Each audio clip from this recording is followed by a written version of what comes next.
Muy buenas, gente, yo soy un tipo inquieto y hoy vamos a hablar de Franco, pantanos, facherío. No es nada de eso, tranquilos, no me paga la Fundación Francisco Franco. Pero sí vamos a hablar tangencialmente del régimen de Franco y nos vamos a fijar en su simbología, concretamente en su símbolo más famoso, el aguilucho, o en idioma progre, la bandera del pollo. ¿Qué sensación te produce al ver esta bandera? Pues si esta bandera hace que tu ojal se cierre tan fuerte que genera un agujero negro de campo gravitatorio infinito, déjame decirte que es un error. Quédate conmigo y al final del vídeo verás cómo deja de asustarte, o por lo menos hará que lo veas de otra manera. Vamos a ello. Las ideologías siempre han necesitado de símbolos estéticos para permear en la sociedad y la gran mayoría de veces esos símbolos no son nuevos, sino que tienen su propia historia. Ya se sabe que los iluminados de la patria nunca han sido demasiado imaginativos en cuanto a lo estético. Los regímenes nacionalistas autoritarios del siglo XX, como el fascismo italiano, el nazismo alemán, el imperio japonés o el nacionalcatolicismo español, siguieron todos el mismo método de construcción simbólica. Eligieron momentos históricos pasados gloriosos y construyeron su simbología en torno a ellos. Esto de gloriosos, ponerlo entre comillas, porque ya se sabe que no hay momento histórico glorioso.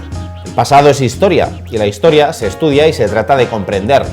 Nada tiene de glorioso identificarse con una sociedad antigua, con unas estructuras sociales y unas formas de pensamiento absolutamente distintas de las actuales. Pero ya me entendéis, al final lo que se pretendía era identificar el nuevo régimen con esos tiempos pasados supuestamente gloriosos y uniformizar la sociedad en torno a esa idea.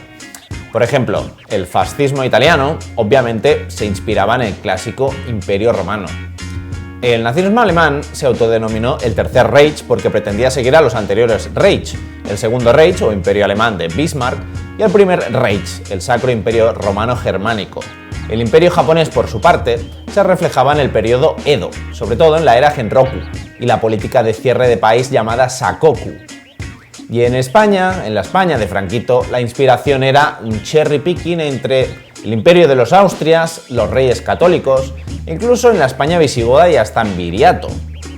No voy a hablar de toda la simbología porque saldrá un vídeo más largo que Novecento de Bernardo Bertolucci. Es una peli mazo larga, búscalo en Google. Así que nos vamos a centrar hoy en el caso español. Concretamente en el símbolo que la sociedad española ha acabado interpretando como el más representativo del régimen franquista, el aguilucho. Pues sí, resulta que todavía hay gente en el mundo que se piensa que ese símbolo fue inventado expreso para Franco, pero no, amigo. Ese aguilucho no es otro que el águila de San Juan, símbolo que ha sido usado por muchas heráldicas de carácter religioso, basado tradicionalmente en el Evangelio de San Juan. En España, concretamente, fue usado por primera vez por Isabel la Católica en 1468 como escudo personal, porque se coronó reina de Castilla el día de San Juan y bueno, ya sabéis que la peña antes era mazo supersticiosa. Más tarde, al casarse con Fernando II de Aragón en 1469, se incorporaría formalmente como escudo de armas de los reyes católicos. A la llegada a la regencia del nieto de Isabel, Carlos I de España en 1516, mantendría este águila en el escudo, pero lo cambiaría por un águila bicéfala, símbolo del Sacro Imperio Romano Germánico y que en realidad tiene un origen en el Imperio Bizantino. Su hijo Felipe II llega a la regencia en 1556. Este quitaría el águila de primer plano, pero seguiría manteniéndola en el escudo, ahí, chiquitica. Esto se mantendría así durante las siguientes generaciones de Austrias. Felipe III desde 1598, Felipe IV desde 1621, Carlos II en 1665 y con este último retardet acabaría la presencia del águila con el fin de la Casa Habsburgo en la corona española y la llegada de los Borbones en 1700 con Felipe V que venía de Gabacholandia y pasaba de toda esta movida de la tradición del águila y tal. Desde entonces el águila no volvería a usarse hasta que fue rescatada por... sí, el que estás pensando, Francisco Franco. En 1938, exactamente 238 años después de su último uso oficial, a Franco se le ocurrió que sería la hostia usarlo para la bandera del bando nacional, así que se creó un primer prototipo no oficial. En octubre de 1945, un mes después del fin de la Segunda Guerra Mundial, se instituyó, ahora sí de manera oficial, como bandera del régimen franquista. No se cambiaría otra vez hasta pasados 32 años, en 1977, ya cuando Juan Carlos I, sí, nuestro campechano fucker y corruptillo Juanca, decidió darle un rollete más guay haciendo que el águila abriera las alas como si fuera a volar. En los 70 debió darle un rollito de estado moderno o algo así, yo qué sé. Esta se mantendría hasta que se aprobó la Ley 33/1981, establecería como oficial la actual bandera que todos conocemos, la rojigualda. Como veis, el controvertido aguilucho tiene un origen histórico y desde luego ni Isabel la Católica ni sus descendientes tenían ni puta idea de quién era Franco ni tenían nada que ver con él. Básicamente porque desde Carlos II aún le quedaban unos 200 años para nacer. El punto de esto es, más de 400 años de tradición y venimos aquí a identificarlo con un enano culón con voz de pito. Al final es una jugada maestra para él. Es decir, ¿por qué ibas a temer, odiar o debería despertarte siquiera cualquier tipo de emoción que no sea curiosidad? Un símbolo cuya historia es antigua y de repente un capullo se lo hace suyo y se hace identificar con él. ¿Acaso no deberías odiar al propio capullo que lo utiliza para contarte sus mierdas? Y sí, seguramente alguien aquí estará pensando, bueno, a ver, tú tampoco irías por la calle con una camiseta con la esvástica nazi. Correcto, esto lo hablaremos a continuación. No iría con una esvástica nazi porque seguramente me romperían los dientes al cruzar la esquina. Pero en una sociedad saludable, lo lógico sería llevarla sin necesidad de significarse a uno mismo como partidario del partido nazi. Básicamente porque la esvástica es un símbolo religioso oriental utilizado en el budismo, el jainismo y el hinduismo. Y efectivamente, un capullo se agenció este símbolo para representar al régimen seguramente más cruel popularmente conocido a nivel mundial. En otras palabras, Hitler nos robó la libertad de llevar una camiseta con un símbolo religioso oriental en el pecho. De hecho, hace cosa de un año hubo una polémica con una serie en manga llamada Tokyo Revenge, que se popularizó con el anime y cuyos personajes llevan en este caso una saubástica, que es una esvástica inversa. Con lo ignorante que es la sociedad en general, os podéis imaginar el revuelo que levantó. De hecho, yo mismo estuve un día en un McDonald's y había unos chavales vestidos de cosplay de Tokyo Revenge ahí con las esvásticas y la peña los miraba con una cara flipando sin entender nada. Bueno, en fin, sinceramente creo que aún es pronto para eso. Todavía faltan 10 años para que hagan 100 años de la toma del poder de Hitler en Alemania, que a nivel histórico eso es anteayer. Pero llegará un día que igual no vemos en el que quizá pierda fuerza ideológica su simbología. Otro ejemplo sería el haz de lictores o fasces romano del que se apropió Mussolini para su fascismo, el mismo que lleva la Guardia Civil en su símbolo cruzado con una espada, pero en este caso parece que el símbolo no se ha acabado de asociar con el régimen fascista, y es utilizado en muchos lugares como en la policía sueca y noruega, en los escudos de Cuba y Ecuador, en Suiza en el escudo del cantón de San Galo e incluso en el Congreso de los Estados Unidos al lado de la frase "In God We Trust". Quizás se deba a su prolífico uso que se ha acabado disociando de tan odioso régimen, quién sabe. Pero bien, volvamos a nuestro aguilucho patrio. Mucha polémica ha habido con el uso de esta bandera en algunas manifestaciones con idiotas que dicen ser falangistas o que se identifican con el régimen nacional católico en pleno siglo XXI. Pero la gran pregunta ¿es legal? Pues aquí viene el plot twist, porque resulta que la versión guay del águila de San Juan que modificó Juan Carlos I se mantuvo como oficial desde que se aprobó la Constitución en 1978 hasta que se derogó en 1981. Es decir, esta bandera es constitucional. Joder, si hasta figura en los primeros ejemplares de la Constitución. Ojo, no confundir esta versión con la de 1945. Constitucional, no constitucional. Constitucional, preconstitucional. ¿Se entiende, no? El problema está en confundir la versión franquista aprobada en 1945 con las demás. O peor, y lo que suele verse y escucharse por ahí, atribuirle carácter franquista a la propia águila, a cualquier águila que salga en cualquier bandera. Otra historia sería lo de si es preconstitucional, como se le suele llamar. ¿Lo es? Depende. La versión del 77 al 81, no. ¿El resto? Pues sí, claro. En esa retórica constitucionalista, hasta las pintadas de Altamira son preconstitucionales. El tema de que sea preconstitucional o no solo la identifica a nivel histórico, pero no a nivel legal. ¿Es inconstitucional entonces? No. La Constitución no prohíbe su uso expreso a nivel particular. De hecho, puedes también usar una bandera republicana tricolor, la del águila de San Juan, o como si quieres dibujar una polla en ella y menearla en el aire. La bandera, digo. La cosa es que no se pueden izar en organismos públicos.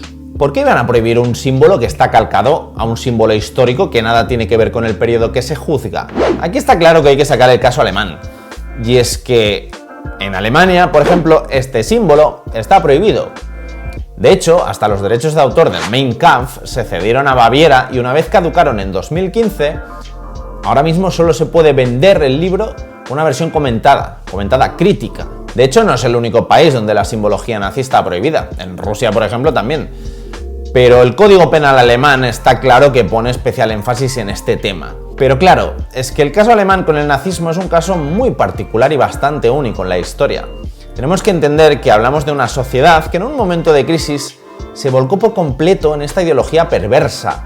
Todos y cada uno de los habitantes lo consintieron y los que no, sencillamente, se largaron de ahí. Por cierto, si queréis profundizar en el régimen nazi, tenéis mis vídeos sobre las biografías de caudillos nazis en mi canal. Bien, entonces es lógico pensar, si Alemania prohibió la simbología nazi, ¿por qué España no prohibió la simbología nacional católica? Bueno, aquí entramos en un tema delicado, porque evidentemente el dolor causado independientemente de número o intensidades sigue siendo dolor. Y desde luego un fusilado por el régimen franquista vale lo mismo que un asesinado por el régimen nazi. Eso vaya por delante. Pero tenemos que entender esto en un sentido estrictamente sociológico, no en un sentido moral. El régimen de Hitler fue incomparablemente peor que el régimen de Franco. Ya simplemente porque el balance de fuerza y medios estaba totalmente desbalanceado en favor de los alemanes y por tanto tuvieron los medios para hacer más daño. Esto no significa que tengamos que pensar comparativamente con el régimen del caudillo como algo positivo per se. Sin negar la perversidad de someter a un país entero a tus designios de mierda y a tu religión como hizo Franco tras las matanzas de la Guerra Civil y la posterior represión de la posguerra, la realidad es la que es. Y es que si nos basamos en el número de muertes por el bando nacional y posteriormente lo que sería el régimen franquista, veremos que es infinitamente inferior al genocidio que perpetraron los nazis. Historiadores de un medio sitúan la cifra de muertos perpetrados por el bando nacional en 150.000. Otros del otro lado, más cercanos a 50.000. Por ahí ronda. La cifra de muertos únicamente del holocausto judío se cifra en 6 millones. Y eso sin contar los muertos derivados de otras etnias y de la propia Segunda Guerra Mundial, que provocó el mismo Hitler y que acabaría cifrándose en cerca de 50 millones de seres humanos. Pensar que la misma población que antaño estuvo quemando libros y delatando a vecinos judíos, de un día para otro pasaron de llamarse nazis a llamarse alemanes. De hecho, el 90% de los alemanes actuales tienen un pasado nazi en sus familias. Y ojo, que lo mismo pasó aquí en España. Tu vecino, el que en su día levantaba el brazo ahí para saludar al caudillo, de repente pasó a considerarse un demócrata y a depositar su voto en las primeras elecciones que se celebraron. Incluso también se podría decir que un gran porcentaje, yo diría que incluso mayoritario en España, tienen algún abuelo o bisabuelo falangista. Pero ¿por qué creéis que hay países en los que se prohíbe la simbología nacional socialista mientras que al mundo entero se la pela que vayas a sus países con el aguilucho y el careto de Paco estampado en la camiseta? Porque la percepción de peligro a nivel global es distinta. Curar una herida de semejante tamaño a la del régimen nazi es muy difícil, y por eso se optó por la prohibición de la simbología y gestos en público. Así que hasta cierto punto el caso alemán podría ser comprensible. Hasta cierto punto.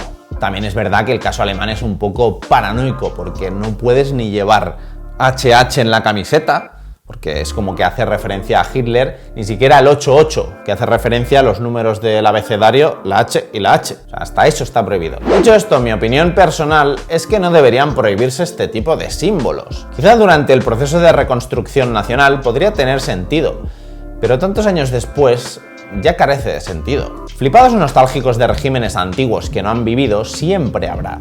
Lo único que se consigue con estas medidas es que las manifestaciones las hagan igualmente, pero sin la simbología en público. Pero la reivindicación es la misma, es simplemente un tema estético.